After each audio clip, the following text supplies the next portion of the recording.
2019ರಲ್ಲಿ ಸ್ವಾಭಿಮಾನದ ಕಹಳಿಯನ್ನ ಮೊಳಗಿಸಿದ್ದಂತಹ ಸುಮಲತಾ 2024ರ ಲೋಕಸಭಾ ಚುನಾವಣೆ ವೇಳೆ ಅಧಿಕೃತವಾಗಿ ಬಿಜೆಪಿಯನ್ನ ಸೇರುವುದಕ್ಕೆ ನಿರ್ಧಾರವನ್ನ ಮಾಡಿದ್ದಾರೆ. ಅಧಿಕೃತ ನಿಲುವನ್ನ ಪ್ರಕಟ ಮಾಡಿದ್ದಾರೆ ಸಂಸದೆ ಸುಮಲತಾ. ಚುನಾವಣೆ ಹೊತ್ತಲ್ಲಿ ದುಡುಕಿ ನಿರ್ಧಾರ ಮಾಡುವುದು ಬೇಡ ಅನ್ನುವಂತಹ ಕಾರಣಕ್ಕಾಗಿಯೇ ಈ ತೀರ್ಮಾನವನ್ನ ಕೈಗೊಂಡಿದ್ದಾರೆ ಅಂತ ಹೇಳಲಾಗ್ತಾ ಇದೆ. ಬಿಜೆಪಿಗೆ ಬೆಂಬಲಿಸಿ ರಾಜ್ಯಸಭೆಗೆ ಆಯ್ಕೆಯಾಗಬಹುದು ಅನ್ನುವಂತಹ ಲೆಕ್ಕಾಚಾರಗಳು ಇದ್ದಾವೆ ಅವರಲ್ಲಿ ಅನ್ನುವಂತಹ ಮಾತಿದೆ.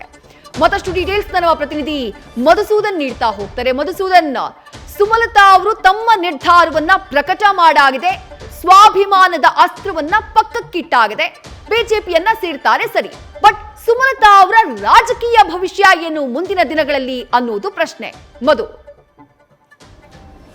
ನೋಡಿ ವಿದ್ಯಾಶ್ರೀ, ಈಗ 2024ರ ಲೋಕಸಭಾ ಕ್ಷೇತ್ರದ ಚುನಾವಣೆಗೆ ನಾನು ಸ್ಪರ್ಧೆ ಮಾಡೋಲ್ಲ ಅನ್ನೋದನ್ನ ಹೇಳೋದ್ರ ಮುಖಾಂತರ ನೇರವಾಗಿ ಇವತ್ತು ಮಂಡ್ಯ ನೆಲದಲ್ಲೇ ನಿಂತು ಹಾಲಿ ಸಂಸದೆ ಸುಮಲತಾ ಅಂಬರೀಶ್ ಅವರು ತಮ್ಮ ರಾಜಕೀಯ ಭವಿಷ್ಯವನ್ನ ಯಾವ ರೀತಿ ತೆಗೆದುಕೊಂಡು ಹೋಗಬೇಕು ಅನ್ನೋ ಒಂದು ವೇದಿಕೆಯನ್ನು ಸಿದ್ಧಪಡಿಸ್ಕೊಂಡ್ರು ಅಂತ ಹೇಳಿದ್ರೆ ಖಂಡಿತ ತಪ್ಪಾಗಲ್ಲ.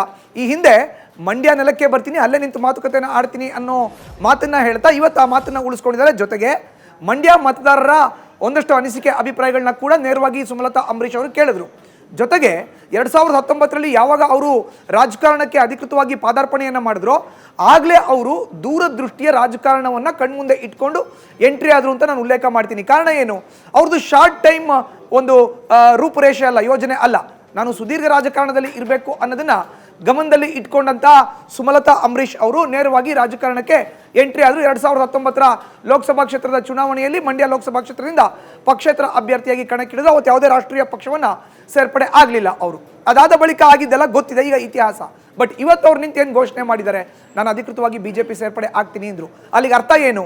ಇಷ್ಟು ದಿನ ಬಿಜೆಪಿಗೆ ಹೊರಗಡೆಯಿಂದ ಬೆಂಬಲವನ್ನು ನೀಡ್ತಾ ಇದ್ದಂಥ ಸುಮಲತಾ ಅಂಬರೀಶ್ ಅವರು ಇವತ್ತು ಅಧಿಕೃತವಾಗಿ ಬಿಜೆಪಿ ಜಾಯಿನ್ ಆಗ್ತಾರೆ ಅಂದರೆ ಮುಂಬರುವಂಥ ದಿನದಲ್ಲಿ ಒಂದಷ್ಟು ಯೋಜನೆ ಅವರು ಖಂಡಿತ ಇದ್ದೇ ಇದೆ ಅಂತ.